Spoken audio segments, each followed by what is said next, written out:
Coming up on the Saturday Scouting Report, Colton stings rival Grand Terrace. Jurupa Hills knocks off Rim of the World. Heritage captures another Menifee Bowl title. Norte Vista tops La Sierra in a River Valley League first place battle.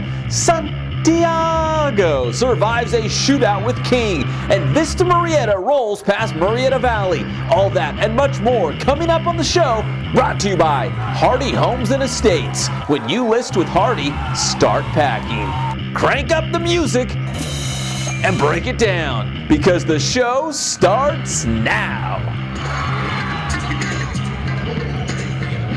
HS Game Time presents the Saturday Scouting Report. I'm Pep Fernandez. Well, Heritage is just 2 wins away from another perfect season in the Sun Belt League after defeating rival Paloma Valley in the Menifee Bowl. I told you I was right. I picked Heritage, and I knew they would do it. I'm Coach Broach. The Patriots held a 27-18 halftime lead. Third quarter, it's Virgil 2.0. Brett Virgil rolling right. All right, all right, all right. Finds Chris Nile, and the Pats go up 34-18. We've talked about the Hefos. We've talked about the Virgils. Don't forget about the Moros. Isaiah Morrow breaks off the 70-yard scoring scamper. Hashtag Pep in his step. 41-18 Heritage pulling away. The Wildcats not going down without a fight. Ruben Colon picks off Virgil, so Paloma Valley takes over. But Lima High Hefo comes to the rescue. Uncle Pep says that's a pick. Hefo coming up big time, so Heritage is back in business. Virgil calling his own number on this play and gets the chain gang moving with this nice run for Heritage. Virgil did the work. Time to get paid. Virgil cashes in with a touchdown. Straight cash, homie. Heritage wins the Menifee Bowl 48-25. Next up, Temescal Canyon at Elsinore. Tigers head coach Tony Peralta looking at his team ready to defend their home field, but the Titans, Armani Simmons, big hit on Tommy Wilson, but the Tigers would recover the fumble. Later, it's Wilson airing it out to Chris Harris. Chris Harris down to the doorstep of Temescal Canyon. That sets up the Tigers. Jacob Guglielmana goes in for the score, and that ties the game at 7 apiece. Now it's Temescal Canyon on offense. Quarterback Sean Trimble to Jacob Hetland. Nice pass, nice catch, but Harris strips the ball loose, and Elsinore is all over it. Travis Wilson now getting the carry for Elsinore, and the deuce gets loose all the way down to about the 5-yard line, and that would set up another Guglielmana touchdown for Elsinore. They led 14-7. Still in the second quarter now, it's Tommy Wilson, the quarterback that wears 22. Big gain here that sets up an Elsinore field goal, and the Tigers go on to win 29-15. In the land of the Big 8, there's a huge matchup brewing in Week 9 as Santiago collides with Centennial in the Rumble on Rimpaw.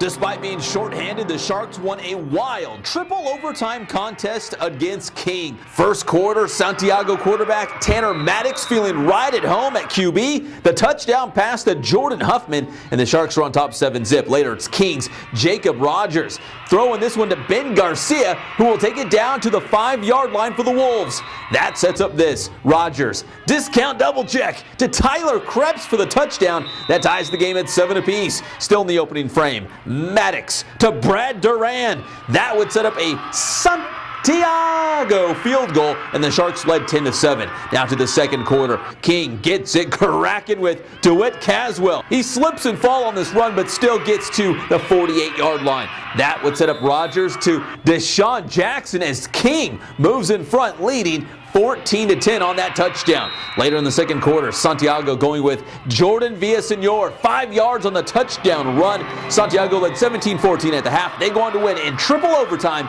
51-45. Behind a big game from running back Trey Watson, beats by Trey and its defense, Centennial rolled past Roosevelt 55-7.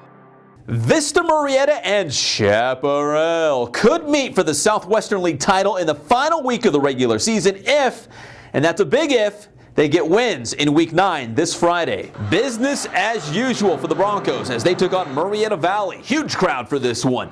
Brandon Worthy. We're not worthy! The big hit on the punter, and the Broncos take it in for the touchdown and a 7-zip lead on the Nighthawks. Unlike a Justin Bieber concert, the hits keep coming. Mazin Khalil comes flying in for a big pop for Vista Murrieta. It's about time Colton Gerhardt checks into the highlights. The Broncos quarterback gallops to the paint, making it 14-zip Vista Murrieta. Late in the first, the Nighthawks soar back. Quincy Wimbish sneaks across the goal line to get Murrieta Valley on the board, down 14-7. Back to Vista Murrieta, and the Broncos workhorse on offense. Does that thing got a Hemi? Gerhardt 30 yards on this carry, and that would set up this. Gerhardt to Kyle Williams on the touchdown strike. 21-7, Vista Murrieta on top. The Broncos defense going back to work. Jalen Russell coming up with the interception. Vista Murrieta enjoying their favorite pastry, the turnover. That would lead to this. Tito Feliciano flies into the end zone as Vista Murrieta goes on to win 49-14. Meanwhile, Chaparral hosted Great Oak in a key Southwestern League game. The Pumas just recently cracked the HS Game Time Top 10 rankings, and you can bet they'll be moving on up after defeating the third-ranked Wolfpack. Quarterback Austin Reza led the way. He finds Isaiah Johnson on this touchdown pass as Chaparral goes on to win 21-17 the final. Norte Vista is on pace to win another River Valley League title after beating rival La Sierra. The upstart Eagles taking on the Braves in a first-place showdown. First, it's Novi, the big bruiser. Andrew Martinez muscling in for 7 for the Braves. Later, it's Norte Vista back on offense, but the Eagles' Randy Hoffman comes down with the INT. The La Sierra defense comes up big on that possession. But Norte Vista would not be denied on this drive. Quarterback Michael Headland to Victor Gonzalez, who takes it in for a touchdown. Call me old-fashioned, though. It's not an HS Game Time show until we show special teams. Joseph Jolly blocks the La Sierra punt, and the Braves are back in business. And business is good. Headland on the keeper. Get in there! Norte Vista pulling away in this one against the Eagles. La Sierra looking for a spark, and here it is. This gets the crowd on their feet. Andrew Benny on the kick return, and Benny breaking tackles. He's got the skills to pay the bills. Benny with the house call. A huge play for La Sierra on the kickoff return touchdown. The Eagles would continue to battle back. Quarterback Derek Cruz rolls out and flings this ball for a touchdown pass for La Sierra, but Norte Vista just too much in this one. Freddie Holly getting the call and finds the end zone as Norte Vista wins 45-13. Colton versus Grand Terrace. You're up next. It's the Harold Strauss Bowl. Strauss coached at Colton, and then it was on to Grand Terrace. Plus, it's a big-time rivalry game in the city. Big running from Isaiah Cisneros. How about 240 total yards for the Yellow Jacket star? And more Cisneros action. He carried the load as Levante Wilson is still injured but hoping to come back before the end of the year. Grand Terrace's Johnny Silva, the big hit later for Grand Terrace. But here comes more Cisneros. Colton drives down deep into Grand Terrace territory. 4th and goal now. The Yellow Jackets going for it, but Grand Terrace turns them away. Big defensive stop for the Titans. Later in the third quarter, Colton back on offense. Quarterback Gil Martinez to Jason Taylor.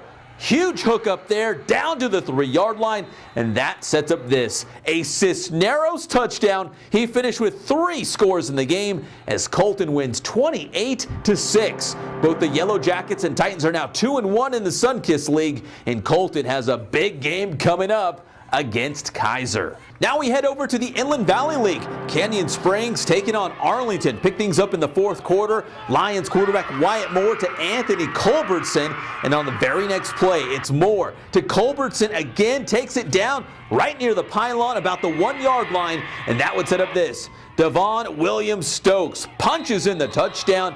Arlington down 27-25. So they're going for the 2-point conversion. But the pass is batted down, so the Lions still down by 2. Later, it's Wyatt Moore again trying to drive his team down the field, but Canyon Springs' Eddie Vera coming up with the interception. Now it's Canyon Springs' Nick Como. Now check out this run. There is a flag on the play, so it will come back. There is a penalty, but still, we had to show it to you. Crazy run by Como all the way to the paint, but it is called back because of holding. Now it's Canyon Springs' Cody Cervantes, the quarterback, going downfield, but he's intercepted by the Lions' Isaiah Lavelle. So Arlington needing to get 2 more points to tie this thing up, but Wyatt Moore is intercepted by Abel Juarez as Canyon Springs holds on to that 2-point victory, 27-25. Tahquitz head coach Dennis Gregovich hit me up on Twitter and said, "Pep, my team almost looked past West Valley."